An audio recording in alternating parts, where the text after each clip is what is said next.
এই সংসারে যেই জন্মগ্রহণ করে কিছু না কিছু অবশ্যই শেখে এবং তার জন্য থাকে তার গুরুর অবদান। এবার এই গুরু কে হবেন তা আমরা নির্বাচন করি। হয়তো তিনি আমাদের মাতা পিতা হতে পারেন, হয়তো বন্ধু হতে পারেন, হয়তো দাদাও হতে পারেন, আদর্শ হতে পারেন, বা হয়তো গুরুকুলের শিক্ষাকর্তা গুরুও হতে পারেন। এবার সংসারের এমন কিছু জিনিস আছে যা জগতের কোনো গুরুই শেখাতে পারবেন না, তা আপনাকে সময় শিখিয়ে দেবে। কারণ এই সংসারে সময়ের থেকে বড় গুরু আর কেউ হয় না। এবার সময় আর গুরুর মধ্যে একটা সাদৃশ্য আছে আর একটা তফাতও আছে। সাদৃশ্য হলো যে সময় আর গুরু দুজনেই আপনাকে শেখায়। তফাতেই যে গুরু প্রথমে আপনাকে শিক্ষাদান করে, তারপর আপনার পরীক্ষা নেন। সময় প্রথমে আপনার পরীক্ষা নেয়, তারপর আপনাকে শিক্ষা দেয়। এবার শিক্ষা লাভ করে পরীক্ষা দেওয়া আর পরীক্ষা দিয়ে শিক্ষা লাভ করা এই দুই ভিন্ন বিষয়। আর সব সময় মনে রাখবেন, এই সময়ের থেকে আপনি যা শিক্ষা লাভ করবেন তা সব সময় যত্ন করে আপনার কাছে রেখে দেবেন। কারণ সময়ের থেকে বড়, সময়ের থেকে দামি, সময়ের থেকে অত্যন্ত আধুনিক আর কোনো গুরু নেই। রাধা রাধা। প্রেম আর চাওয়া একই মনে হয়, তাই না? কিন্তু আসলে এরা আলাদা। এদের মধ্যে অনেক তফাৎ আছে। দেখতে গেলে প্রেম আর চাওয়া কখনোই এক হতে পারে না। এবার যদি আপনাকে আমি এক উদাহরণ দিই, যদি আপনি এই ফুলকে চান, তাহলে আপনি এটাকে তার ডাল থেকে ছিঁড়ে আপনার কাছে রেখে দেবেন। কিন্তু যদি আপনি একে ভালোবাসেন, তাহলে আপনি প্রতিদিন এসে এটার শিকড়ে জল দেবেন যাতে সে আরো প্রস্ফুটিত হয়। শুধু এটাই তফাৎ চাওয়া আর প্রেমের মধ্যে। চাওয়া স্বার্থ হয়ে ওঠে, যেখানে প্রেম প্রেম পরমার্থ হয়ে ওঠে। তাই কাউকে না চেয়ে ভালোবাসুন, জীবন ধন্য হয়ে উঠবে। রাধা রাধা।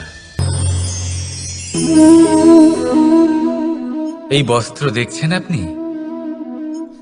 এর কারুকার্য, এর রং, এর সৌন্দর্য কতটা মনোরম, কত স্বচ্ছ, কত নিপুণ এই কারুকার্য।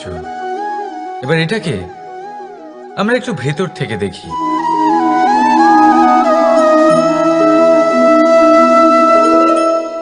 আপনি কি সেটাই দেখতে পাচ্ছেন যা আমি দেখতে পাচ্ছি? এটাই হয় আমাদের ব্যক্তিত্বের সাথেও, এটাই হয়। এই সমস্ত ঝামেলাগুলি মিটিয়ে নেওয়ার জন্য আমাদের সেই ঝামেলার মুখোমুখি হতেই হয়। তাই এই ঝামেলার দ্বারা কখনো ভয়ভীত হবেন না। এটাই আপনাকে একটা আনন্দময় জীবনের দিকে নিয়ে যাবে। রাধা রাধা।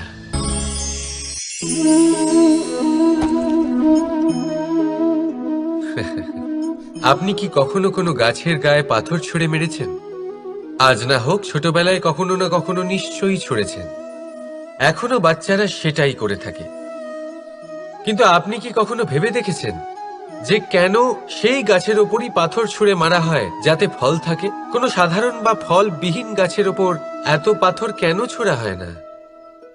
কারণ খুবই সহজ, আমরা ফল খেতে চাই, আর সেটা পারার জন্য আমরা পাথর ছুঁড়ে সেগুলিকে প্রাপ্ত করার চেষ্টা করি। আর অন্যদিকে সেই গাছ এই পাথরের রূপে বিরোধিতা সহ্য করে, তবুও সেখানেই দাঁড়িয়ে থাকে যেখানে তার অবস্থান। সেই ফল আমাদের দিতে থাকে যা সর্বদা আমাদের দিয়ে এসেছে, আর সেই জন্যই সে আমাদের কাছে মূল্যবান। তাই মনে রাখবেন, আপনার জীবনেও এরকম অনেক মানুষ আসবেন বা হয়তো এখনই আছে যারা আপনার বিরোধিতা করেন, যারা আপনার জীবনে সংকট ডেকে আনেন, আপনাকে দোষারোপ করেন, কিন্তু আপনার নজর সেদিকে থাকা উচিত নয়। তাই একটা গুরুত্বপূর্ণ সত্য সবসময় মনে রাখবেন, সেই গাছের ওপরেই পাথর এসে পড়ে যে ফল ধারণ করে, যে মূল্যবান হয়। রাধা রাধা। আপনি জীবনে কখনো দেখে থাকবেন অথবা শুনে থাকবেন যে মানুষ যখন দুধ পান করে তার মধ্যে যদি কোনো মাছি এসে পড়ে, সে আর সেটা পান করে না, সেই দুধকে কোথাও ফেলে দেয় সে। কিন্তু ভেবে দেখুন, এখানে পরিস্থিতি একটু আলাদা হলে, দুধের বদলে ঘি থাকলে মানুষ কি করে? সেই ঘি ফেলে দেয় না, সেখান থেকে মাছিটাকে বের করে ফেলে দেয়। এটা দিয়ে আমরা কি শিক্ষা পেলাম?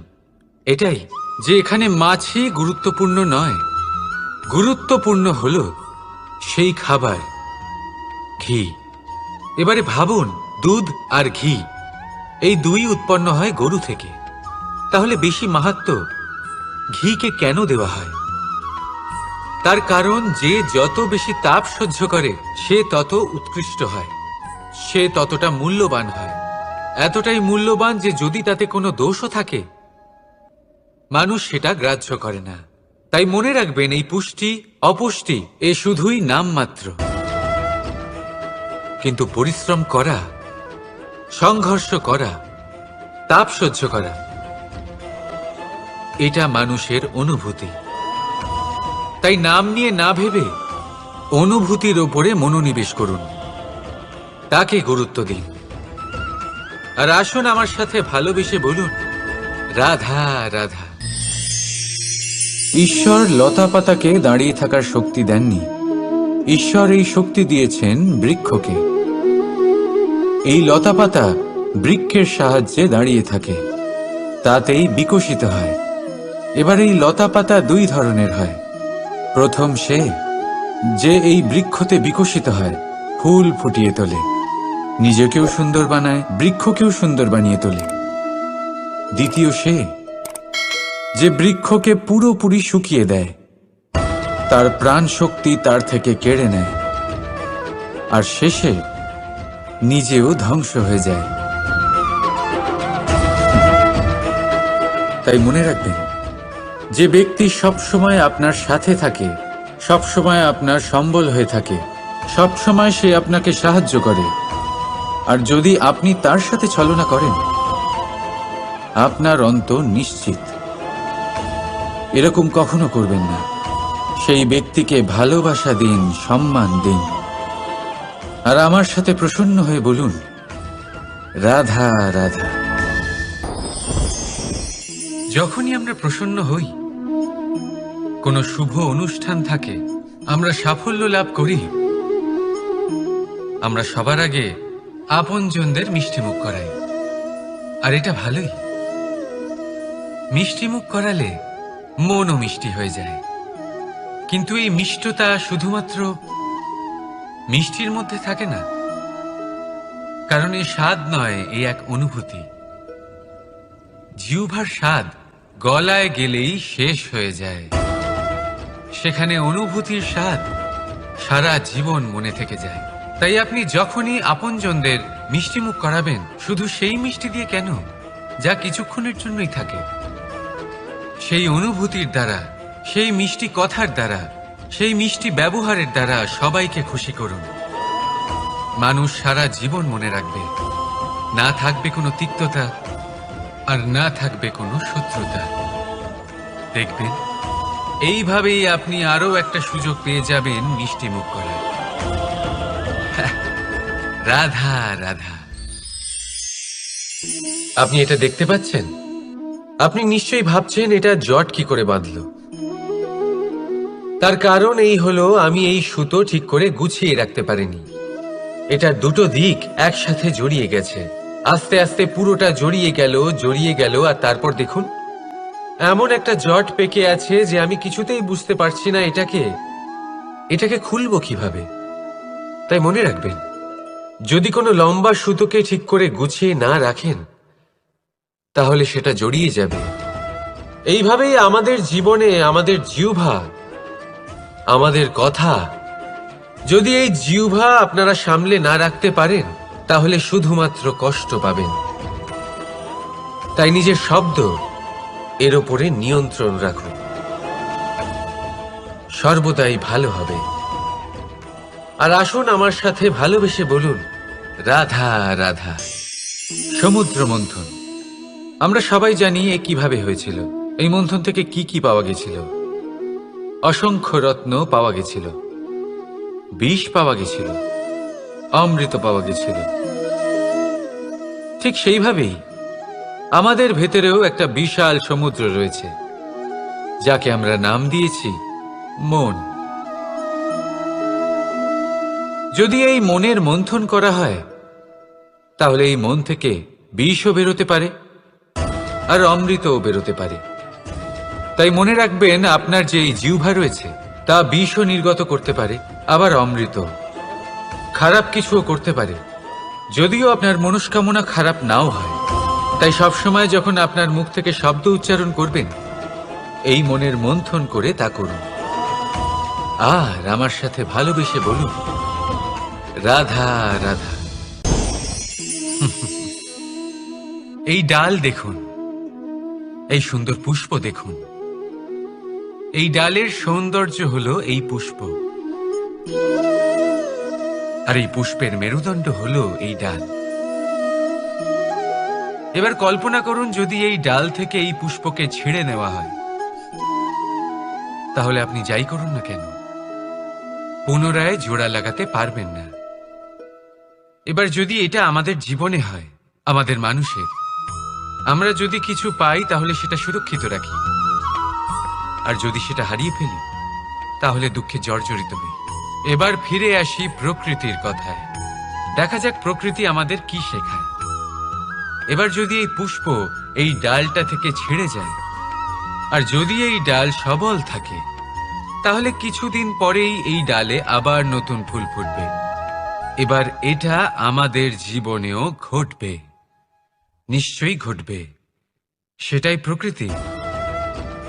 সেই জন্য জীবনে আপনি যা হারিয়েছেন সেটার বিষয় না ভেবে, যা ফেলে এসেছেন তার বিষয় না চিন্তা করে, ভবিষ্যতে যা আপনি যত্ন করে রাখতে পারবেন, সাবধানে রাখতে পারবেন, সেগুলির প্রতি একাগ্র হন।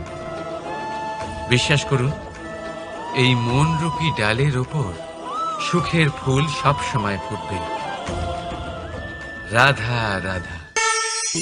বৃক্ষের বীজ একটা সর্ষের দানার থেকেও ছোট হয়, কিন্তু যখন এটা বড় হয় তখন একটা বট গাছের মতো বৃহৎ আর মহান হয়ে ওঠে।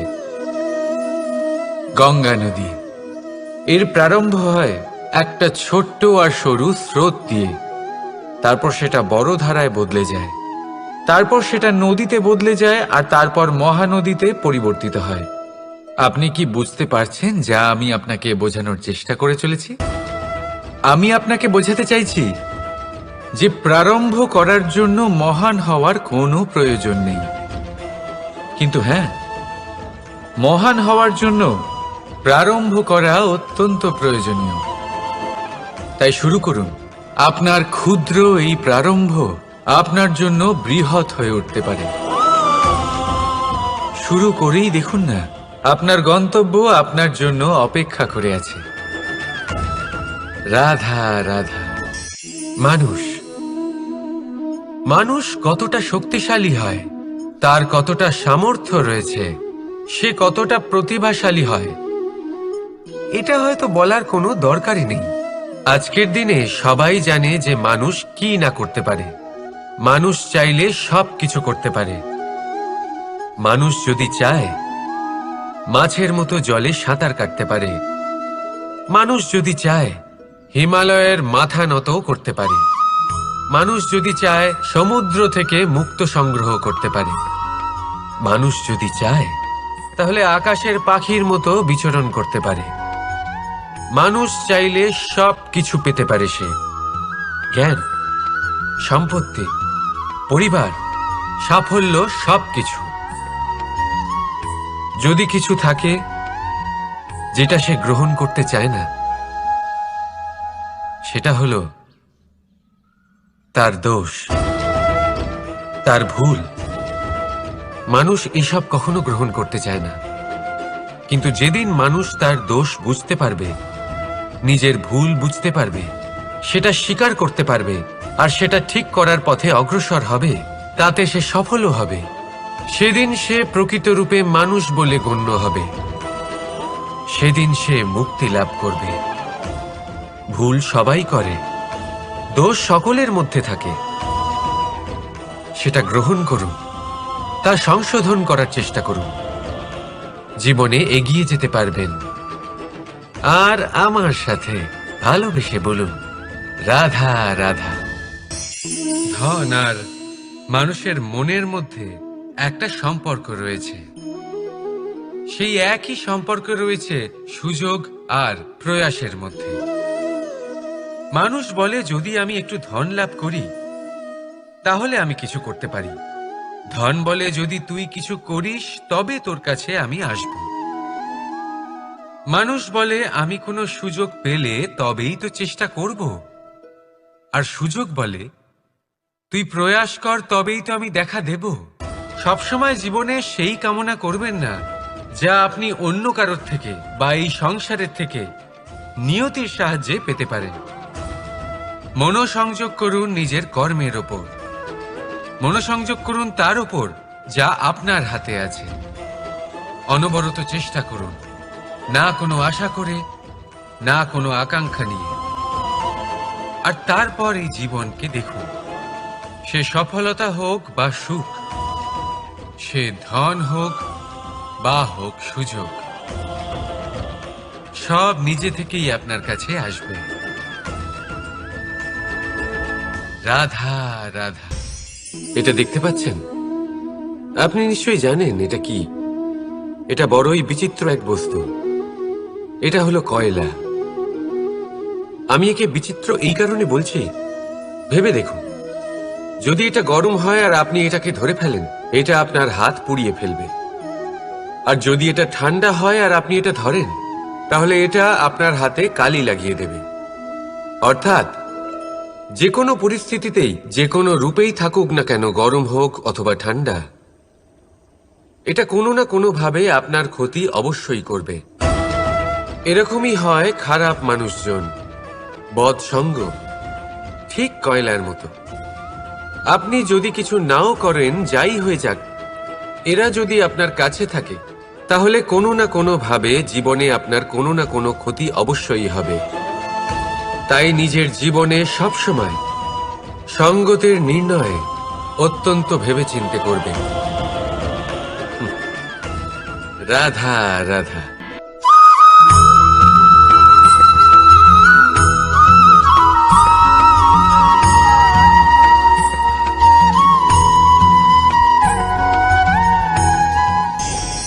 দুঃখ এমন এক অনুভূতি যেটা আমরা চাই বা না চাই, আমাদের জীবনে এটা অবশ্যই আসবে। আমাদের মনকে বিব্রত করে তুলবে, আমাদের মনকে বিচলিত করে তুলবে। কখনো ভেবে দেখেছেন এই দুঃখ আমাদের জীবনে কেন আসে, কিভাবে আসে? যদি আপনি মন দিয়ে চিন্তা করেন, তাহলে আপনি বুঝতে পারবেন যে এই দুঃখের অনুভূতি পরিস্থিতির থেকে বেশি মানসিকতার থেকে বেশি আশেপাশের লোকজনের সাথে জড়িয়ে। কারণ আশেপাশের লোকজনেরাই আপনার জন্য পরিস্থিতি তৈরি করেন, যা ভালোও হতে পারে আবার খারাপও। আপনার আশেপাশের লোকজনেরাই আপনার মানসিকতাকে প্রভাবিত করে, হয় তাকে ভালো করে অথবা খারাপ করে। আমাদের জীবনের অর্ধেক দুঃখ এই কারণে যে আমরা তাদের উপরে আশা রাখি যাদের উপরে কোনো আশা রাখা উচিত নয়, আর অর্ধেক দুঃখ এই কারণে যে আমরা তাদের উপরে সন্দেহ করি যাদের ওপর সেটা করা উচিত নয়। তাৎপর্য এটাই যে মানুষকে চেনার চেষ্টা করতে থাকুন। যেদিন আপনি এটা বুঝে যাবেন যে কে সুজন আর কে দুর্জন, সেই দিন এই দুঃখ আপনার জীবন থেকে দূরে কোথাও চলে যাবে। রাধা রাধা। কিছুদিন আগে আমরা কথা বলেছিলাম যে আমাদেরকে নিজেদের বিবেকের সাহায্যে সুজন আর দুর্জনকে চিনতে শিখতে হবে। কিন্তু কিভাবে চিনব? কি গুণ থাকে তাদের? সুজন কি সে যে আস্তিক হয়, যে ঈশ্বরকে বিশ্বাস করেন, যে তাকে ভয় পান? নাকি দুর্জন সে যে ঈশ্বরকে বিশ্বাস করেন না, তাকে ভয় পান না, শুধুমাত্র নিজের কাজ করে যান? আপনাকে বলে দিই, এই সুজন না তো আস্তিক হয় আর না তো নাস্তিক, তারা বাস্তবিক হয়। তাহলে আসুন আর বাস্তবিকতাকে চিনুন আর জীবনে শুধুমাত্র আনন্দ লাভ করুন। আর আমার সাথে ভালোবেসে বলুন, রাধা রাধা। কখনো আপনি কোনো কুমোরকে দেখেছেন যারা মাটির পাত্র বানায়? প্রথমে সে ভিজে মাটি মাখে, তারপর তাকে গড়ে, তারপর তাকে চাকায় দিয়ে সঠিক আকার দেয়। যদি আকার ঠিক না হয় তা তক্ষুনি ঠিক করে দেয়, কারণ সে এটা জানে যে একবার এটা আগুনের তাপে দিয়ে দিলে, একবার এটা শুকিয়ে গেলে তারপরে এর আকার কখনোই বদলানো যায় না। এখানে লুকিয়ে আছে একটা শিক্ষা, সমস্ত মাতা পিতার জন্য একটা শিক্ষা। মাতা পিতাও তো এরকমই হন, তাদের নিজেদের সন্তানকে সঠিক সময় মতো শ্রেষ্ঠ শিক্ষা দেওয়া উচিত। মাতা পিতা যেন কখনো তাদের বিধাতা না হতে চান, কিন্তু প্রতিটা মুহূর্তে সবসময় চেষ্টা করুন তাদের সঠিক পথ দেখানো, কখনো কোমলতা দিয়ে, কখনো ভালোবাসা দিয়ে, আর কখনো কঠোর হয়ে। তার জীবনকে, তার ব্যক্তিত্বকে আকার দেওয়ার চেষ্টা করুন, কারণ যেমন মাটি একবার শুকিয়ে গেলে তারপর সেই পাত্রের আকার বদলানো যায় না, ঠিক সেইভাবেই আয়ুর বৃদ্ধির সাথে সন্তানের শিক্ষা কখনোই বদলানো যায় না। তা মনে রাখবেন। রাধা রাধা। নদী হোক বা সাগর হোক, নৌকা আমাদের এটা পার করতে সাহায্য করে। এই নৌকা কখনো কখনো ডুবেও যায়। এবারে এখানেই লুকিয়ে রয়েছে একটা শিক্ষা। অটল জলে এই নৌকা থাকে, তবুও ডুবে যায় না। এটা তখন ডুবে যায় যখন সেই জল নৌকায় প্রবেশ করতে থাকে। যখন জলের স্তর আস্তে আস্তে নৌকায় বেড়ে যায়, তখন নৌকা ডুবে যায়। এবার এটা আমাদের সাথেও হয়। বাইরের সমস্ত সমস্যা, সমস্ত বিপদ, সমস্ত সংকট, সমস্ত দুঃখ, এই সব আমাদের ততক্ষণ ভাঙতে পারে না যতক্ষণ না আমরা এদের আমাদের অন্তরে প্রবেশ করতে দিই। একবার এরা প্রবেশ করে গেলে আমরা ভেঙে গড়িয়ে যাব, ডুবে যাব। এই মনে আগেই প্রেম আর বিশ্বাস ভরে ফেলুন। জীবনে যত বড় বিপদই আসুক না কেন, আপনাকে কখনো ভাঙতে পারবে না। রাধা রাধা। হাতের কত রকম রূপ হয়। কিছু স্নেহের সাথে আপনাকে স্পর্শ করে, তো কিছু প্রহার হিসেবে বর্ষিত হয়।